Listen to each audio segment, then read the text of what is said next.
How to be a successful postdoctoral scientist in the biotech and pharmaceutical industry by Dr. Marcelo Randles, founder and CEO of Infinity Biosciences. Congratulations! You made the transition from academia to the biotech and pharmaceutical industry. Before you start your new job, here are a few tips to be successful in your industry postdoc. Number 1. Be familiar with hierarchy. In academia, your PI was the supreme leader. In industry, your boss has a boss, and your boss's boss is going to have a boss, and so on. In my opinion, this makes for better accountability and better science. Become familiar with who all these bosses are and be friends with them.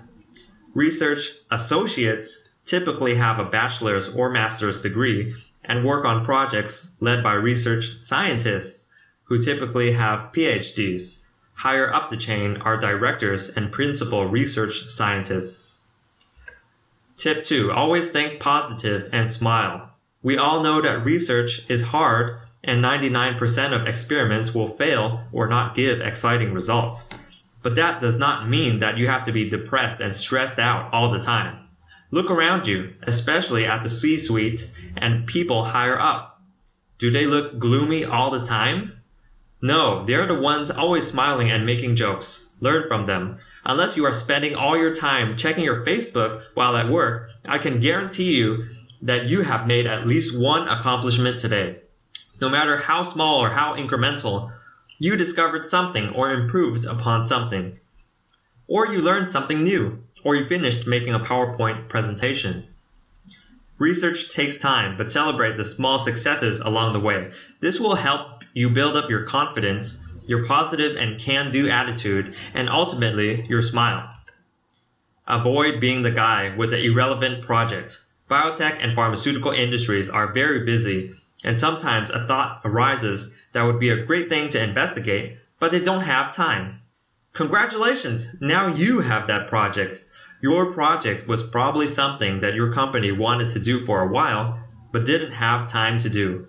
Most likely, it will not be directly related to their pipeline projects, but it may be indirectly related. And if your goal is to publish your work, then there is no chance that you will be working with any sensitive drugs or pipeline projects, because your company won't let you publish these things. Well, guess what? Everyone around you is going to be working on a pipeline project, and they will all be very busy. Part of your job as a postdoctoral scientist is to make yourself more relevant to the other people at the company and get noticed for your intellect and skill. So give updates in lab meetings and present in company-wide seminars whenever possible. Hey, you might as well give updates to people as you get coffee.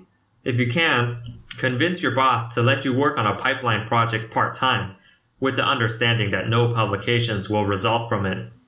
That way, you can learn more about what the industry is all about and make the most out of your industry postdoc. You will also feel more integrated into the team. Develop project management skills. The two most important questions for you to answer in every meeting with your boss are 1. What have you accomplished? And 2. What are your next steps? You always need to have a plan for the future, and you need a plan B if things don't go as expected, which is often the case. Don't oversell your results. Always state it if your results are preliminary and need to be repeated. Demand for more time if you need to analyze your data more or you need to repeat your experiments. Learn to push back. Learn to voice your opinion. Sadly, even if you are the hardest worker who gets the best data, you won't be recognized unless you also learn to voice out your accomplishments in a public setting. You are responsible for your career, and any accomplishments that you don't tell others will go unnoticed. In academia, people have the tendency to just keep their head low and work hard without much complaining.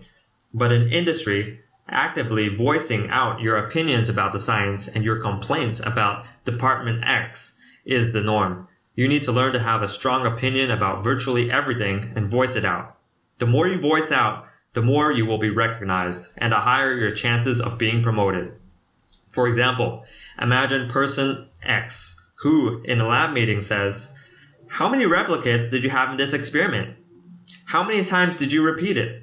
You need to do these experiments with at least 6 technical replicates and run them 3 independent times before you can make any conclusions. In this scenario, person X is indicating that she is passionate about science and has strong research integrity. Moreover, in her statement, she is giving orders, which speaks to her management skills. As a result, person X will have a higher chance of being promoted than someone who does not speak up at all. But let's zoom in a bit and analyze what person X just said. Everyone who does science actually knows that you need robust reproducibility of your results. Person X did not say anything breakthrough or new. She only assertively emphasized something that everyone already knew. This is acceptable and is the norm in industry. Learn to voice your opinion loud and clear, even if you think your opinion is an obvious one that everyone should already know. Use company resources to save time. Chances are your new company has much more resources to devote to research than your academic lab. This is the biggest change for a lot of people when they transition from academia to industry. This takes some getting used to. In academia, you don't have a lot of money to spend, but you have more time to finish a project. In industry, however, you have lots of money to spend on your project, but no time. This is what makes industry so exciting. For example, in academia, your PI might have wanted you to save $500 by spending weeks on a cloning project. But in industry, it is normal to pay other companies like Thermo Fisher to do all the cloning for you. Now, I'm not saying that you should go crazy and buy all kinds of unnecessary reagents with your company's money, but you have to be aware that in your new position, you have more resources and you should use them to save time. Your bosses all expect results in short time frames and you need to deliver. Here are a few tips about this topic. Outsourcing. Even if you don't like it, the reality is that the biotech pharmaceutical companies routinely outsource their work to contract research organizations and other companies. This is a way for companies to save money and not have to reinvent the wheel when there are experts outside of the company that can be used to do very specialized experiments. You should have external companies synthesize antibodies and plasmids for you whenever possible. Experiments with rodents and organoids can also be outsourced. Sequencing and metabolomics experiments can be outsourced as well. Find out what can be outsourced and pursue it. This is also a good way for you to practice being a manager if you don't already have any direct reports. Also, don't make your own reagents and buffers if you can buy them pre-made. For example, gels, gel running buffer, blocking buffers, lysis buffers, etc. can all be bought at a reasonable price. No one is going to be impressed at how well you can weigh powders and mix them, so don't spend your time doing this. Additionally, manage your reagents and order them ahead of time. You don't want to have to tell your bosses that you have nothing to do for 3 weeks because you are waiting for materials from company X. Keep track of how fast your reagents are running out and refill them ahead of time. Leverage the advantages of industry to get ahead of the field. If your industry postdoc program wants you to publish papers, you will have to come up with a new idea and get interesting results fast.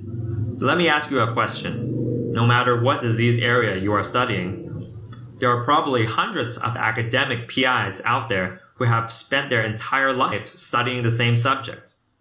How will you come up with a novel idea when centuries of brain power has already been devoted to studying the same topic? True, you might be a genius or extremely lucky and find a breakthrough in your first try. However, it is always good to have a backup plan. Think about what sets you and your company apart from all the hundreds of academic PIs working in your field. What's different? What do you have access to that others may not have? What makes you and your company special? One advantage that industry has is that it may already be set up to do high throughput screening. High content imagers, plasmid and siRNA libraries, small molecule libraries, etc. may already be in your company's possession or are just waiting to be purchased. It's a simple formula for discovery. If you try more things, you increase your chances of making a discovery. Why not try all of them at once? Another point, if you are in a company with a good reputation, chances are that a lot of academic labs will want to work with you. Go to conferences, give a talk, and meet other people in your field willing to collaborate and share ideas. Email PIs that you have never met before, and you would be amazed how easy it is to get a response now that you are affiliated with pharmaceutical company X. Invite key opinion leaders to give a talk at your company. No matter what method you use, try to get experts who have worked in this field longer than you to give you ideas or collaboration opportunities. Yet another point, companies like Thermo Fisher or Eppendorf that sell machines, microscopes, reagents, etc. will always be delighted to talk to you. If you have a question about a product, reach out to them and they will answer. Hey, they might even come and talk to you in person, PowerPoint presentation included. Lastly, become friends with the robots. Pharmaceutical and biotech companies normally have automated liquid handlers, such as the EP Motion by Eppendorf. Become familiar with them and learn to program them, as they can save you a lot of time. Everyone can pipette, but if you learn to use these robots well, then that's another skill that you can add to your resume when the time comes for you to look for your next job. Robots don't need sleep, so use them to do your work overnight, if applicable. Conclusions. An industry postdoc is a very exciting and enjoyable career change that will pave the way for you to get higher positions in industry. Bring out your best self every day you are on the job. Have strong research integrity and work ethic, and voice out your opinions so that you can get recognized.